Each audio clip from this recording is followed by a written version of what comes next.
The following DLife program contains material that may not be suitable for young children. Parental discretion is advised. Sex, it's a fundamental pleasure of life, but many Americans are reluctant to talk about sexual problems. And if you have diabetes, it has a much greater chance of affecting your sex life in ways you didn't expect. Think soufflés are only for gourmet cooks? Today in the DLife kitchen, I'm going to show you how easy and diabetes friendly they can be. Really diabetes friendly.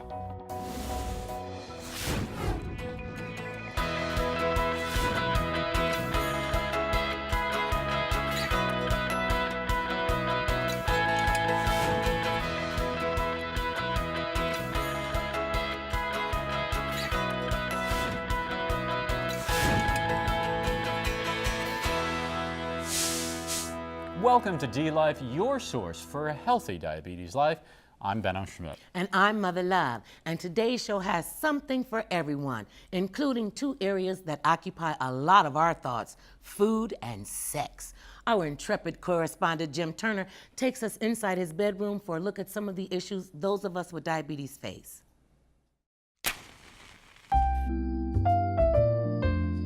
Man, this is nice. This is nice. What a nice night. She looks gorgeous tonight. God, maybe this is the night. This will be the night, huh? I wonder if I eat enough carbs with dinner. Oh, man, I don't know. What if I go low while we're having sex? Oh, no. Okay. You know, maybe I should have some pie. Yeah, I'll have dessert. Oh, that's not smart. That's really not smart. I mean, it looks good, and I don't want to go low, so if I'm a little high, yeah, okay. I'm gonna have dessert. That's it. What the heck? Ooh. What? And you know, maybe I should test again. You okay? Yeah, I don't know. I don't feel right. I just don't. Oh, I'll be right back. Okay. Oh, God. Oh, damn it. Hurry up. Come back to bed. I'm just gonna be a minute. 272. I knew it. I knew I shouldn't have had that pie. It was really dumb. Why did you have pie? Because you didn't want to go low during sex. That's why. That's what you were thinking. Why did you have pie, you idiot? What? Nothing. I need to. I need a second, honey. I'll be right there. I'll be right there. I don't know if I should take a shot. Gives a chance I might go low. I should take something a little bit to bring it down. Okay, let's see. Played basketball, had the pasta, had the pie. Probably 3 units. I'm coming. Okay. Whew. You okay? Yeah. I need to give it a kind of minute or two because I just want my blood sugar to come down a little bit. Come on, come on, blood sugar, come down. Also, I don't want to happen what happened last time because that was not fun. Honey, you're really sweaty right now. I think you need some juice. What? You need to drink some juice. Who's that? What?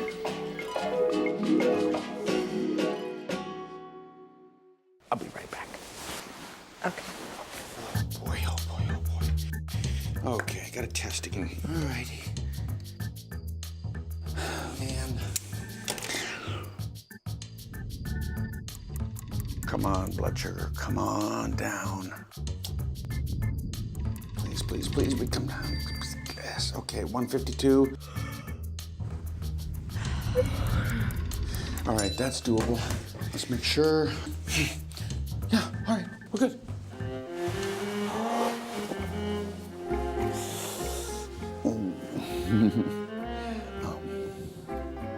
Honey? Maybe tomorrow night.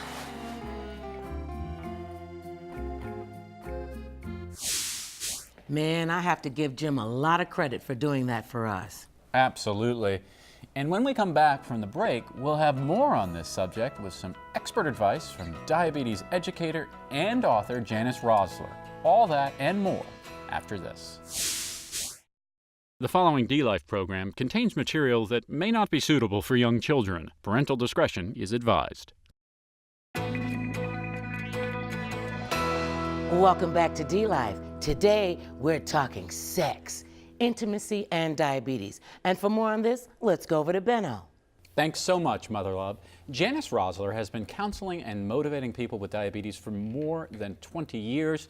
She's the author of several books on diabetes and intimacy issues, and she joins us now. Welcome back to DLife, Janice. Thank you. You know, it's very interesting. While that was certainly an amusing take by Jim, as always, is the balancing act of diabetes and sex really a common scenario for folks? It really is. Diabetes is with you all the time. And it goes with you wherever you go, even into the bedroom. So it's something that people are always concerned about, especially during those intimate moments. And it's not something people really want to talk about. Jim's issues centered around the blood sugar highs and lows he was having on one particular night.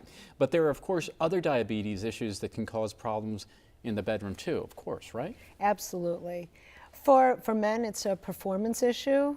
Men who don't take care of their diabetes control as well as they should can develop erectile dysfunction, which is a huge issue. But the erectile dysfunction, and you tell me, but certainly that can be addressed by what we constantly hear, which is maintain good target levels and control your diabetes, right? Absolutely. In order to get a healthy erection, you need several things. You need good blood flow and you need good nerve communication from the brain down into that area of the body. And high blood glucose levels for an extended period of time can damage those systems. So keeping good glucose control is critical. It's really important, and it is a way that can help men avoid or delay that particular complication. And Janice, this is an obvious question, but you know, intimacy, relation, sex, it's supposed to be spontaneous, joyful. Obviously with the diabetes, there's such a heavy emotional toll to this whole question of sex, right? Right. Well, first of all, let's throw out the spontaneous piece. I mean, I have 4 kids. Sex hasn't been spontaneous in years. But, but what I do want to say is, yes, you have to plan. And I think it's important to be aware of what your needs are and to work with your partner in order to have a healthy and a fulfilling sex life and to connect on that level. And you want to bring your best self forward to the bedroom, feeling good, having your blood sugar well balanced. We've been focusing primarily in this discussion on issues as they relate to men living with diabetes, but this certainly affects women living with the disease as well, right? It does, and that's a huge surprise. I've talked to a lot of healthcare providers who are not aware of the fact that there's a connection between diabetes and women having sexual complications and sexual issues. And the research is a little fuzzy because, first of all, it's harder to do research on women. It hasn't been an easy field that's been growing. But what we do know is women across the board who have diabetes have the potential to have a slower arousal time, to possibly have vaginal dryness, which could lead to pain during intercourse. There's also a lot of emotional issues that are particularly specific to women. If they're overweight, they may not feel confident, they may not feel comfortable with their partner.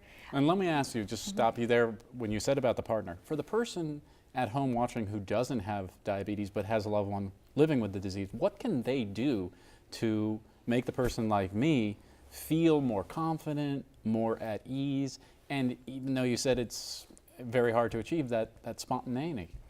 Patience. You have patience and understanding, and knowing that this is your friend, this is your partner, and this is one of the most intimate ways to communicate with someone you love.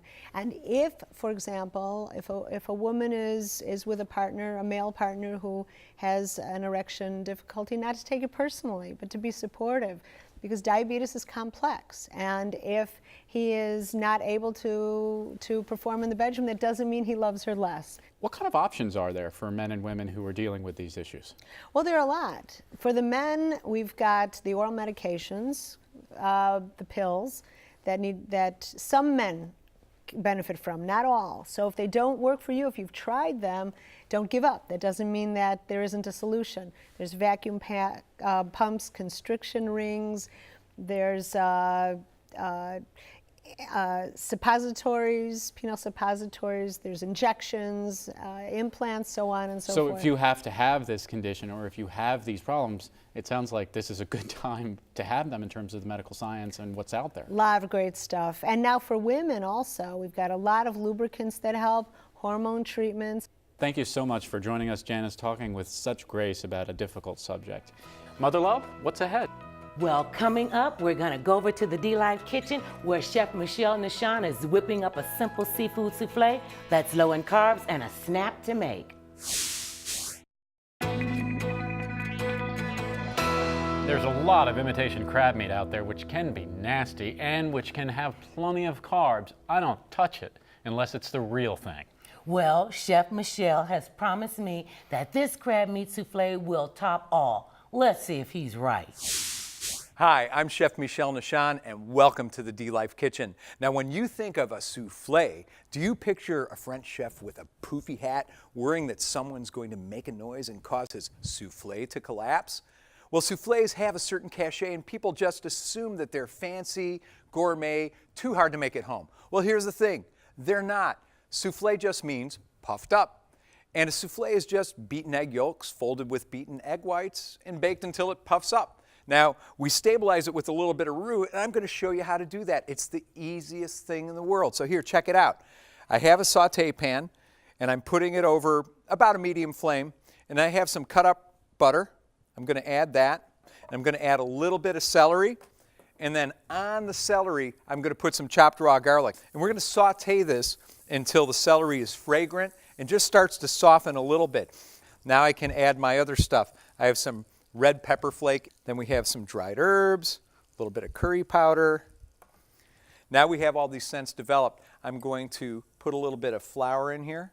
There's not too much, and this souffle serves quite a few people, so it's not that big of a deal.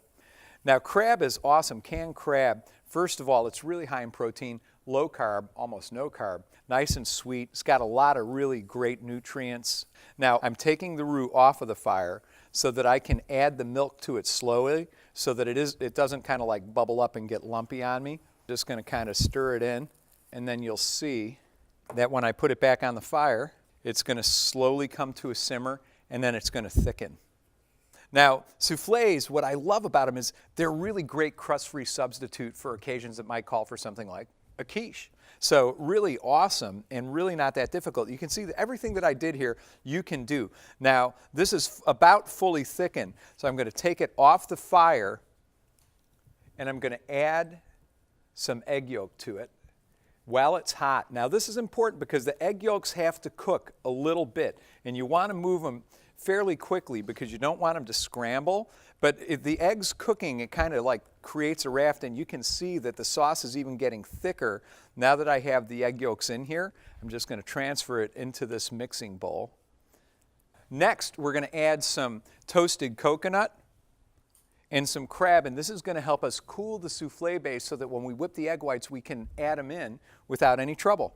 Now, you might be thinking, with diabetes, you're living with diabetes, there's butter in here, there's, egg yolks in here. These natural saturated fats are not the evil villains we've been led to believe over the years. They're really quite good. It's the trans fats that you have to watch out for. This is a beautiful souffle plate. Now we're going to whip the egg whites. And this is the important part because it's really the egg whites that make the souffle rise. So we just put them in a mixer. Put in a pinch of salt, and then turn on the mixer. And this is just going to take about a minute, and then we'll have perfect egg whites. Now we're taking these egg whites to stiff peak, and stiff peak pretty much means when the eggs in the mixer look like they're kind of like whipped cream, and when you take the bowl off and you pull the whisk out, and you can see that peak in the middle and on the end of the whisk stands up straight. That is stiff peak, very important. Okay, now we're going to start folding, and we're going to fold. I just kind of turn the bowl and turn the mixture at the same time, and you can see little ribbons of egg whites in here. This is a good thing. So if you overfold, the souffle has a greater chance of collapsing. Now I have a pre-buttered souffle dish, just rubbed probably about, a half a tablespoon of butter evenly on the inside of the dish, because this is going to keep the souffle from sticking to the sides, which is something that will keep it from rising, and also make it easier to get the souffle out of the dish when you're serving it. I give it just a good shake, and then I take the end of my spatula and just poke it down in the middle, and that's going to create a little bit of an air jacket, and that way the souffle is going to rise evenly. And then I put it in a preheated 400-degree oven, and we're going to bake this puppy for about 45 minutes. So that gives us plenty of time to clean up the kitchen. So I'll see you back here in 45 minutes with a perfect souffle. Oui, oui. Look at this. Now, the souffle will deflate after about 5 minutes out of the oven, so don't worry about it. It doesn't mean that you did anything wrong. It just means that it's out of that hot environment. Now, you can take this basic technique, and instead of the crab meat, you can substitute pureed vegetables, shredded cheese, really anything, mushrooms, chicken, doesn't matter, or even chocolate for dessert. So really, really good stuff here. Now, you can find this recipe and thousands more like it at DLife.com/recipe box. And after trying it out, don't forget to go back to the site, write a review, tell us about it, tell us how it turned out. I'm Chef Michel Nishan. See you next time in the DLife Kitchen.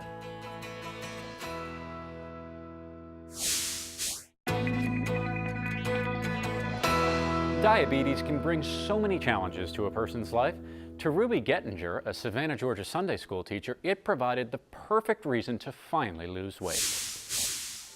We know her simply as Ruby, and for the past 3 years, millions of viewers have followed her story on the Style Network. When I was told I was going to die if I didn't lose the weight, She is a metabolic time bomb waiting to go off. I took matters into my own hands. At 700 plus pounds, Ruby had to overcome a lot of obstacles to get herself right physically. I just did a mile in 15 minutes. But it wasn't until her vision blurred that she consented to see a doctor. That decision saved her life. I hated going to the doctors, and that is the worst thing ever. You should get checked all the time.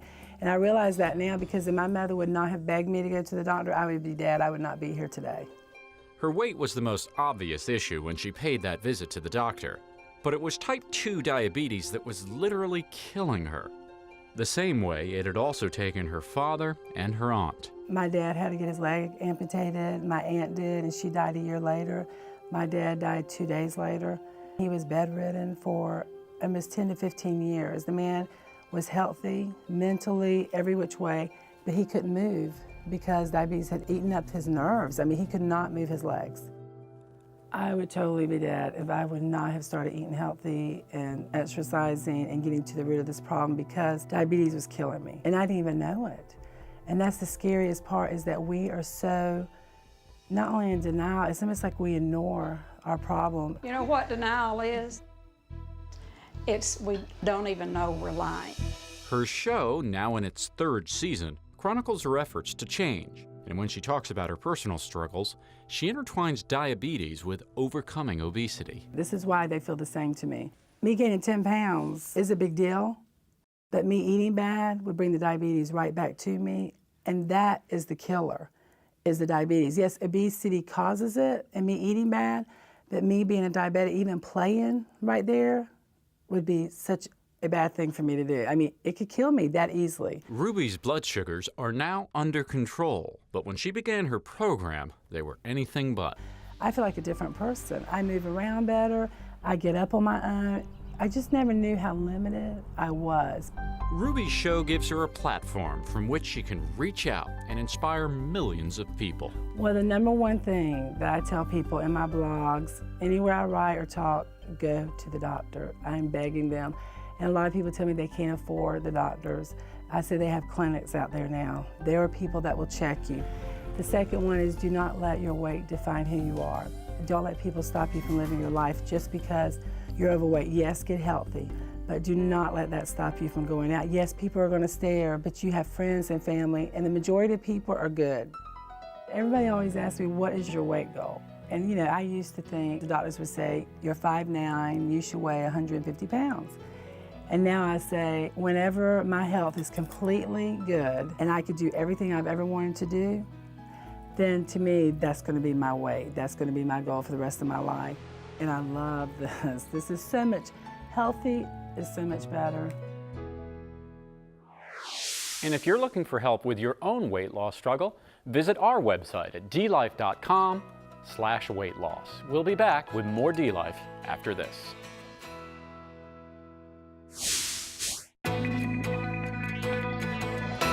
Welcome back. We're joined by DLife Diabetes medical contributor Dr. Francine Kaufman, director of the Center for Diabetes at Children's Hospital Los Angeles, as well as the past president of the American Diabetes Association. She's here to answer today's debrief question. Dr. Kaufman, DLife viewer Sarah H. of New Haven, Connecticut, asked us, I was diagnosed with type 2 diabetes last year, but now my doctor tells me he thinks I have type 1. Don't only kids get that? Both adults and children get type 1 diabetes, and the way to differentiate is a simple blood test. You can get a blood test for the antibodies against the beta cell, the insulin-producing cell in the pancreas, and determine whether you have type 1 or type 2. The type 1 diabetes, when it occurs in adults, we call it LADA, latent autoimmune diabetes of the adult, and it's not uncommon. Thanks, Dr. Kaufman. LADA is also known as type 1.5 diabetes. Well, that's all for this edition of DLife. Thank you for watching. And of course, we'd love to hear from you. Visit us at DLife.com/feedback to share your comments and story ideas. And remember, tomorrow is a new Diabetes Day. We'll see you next week.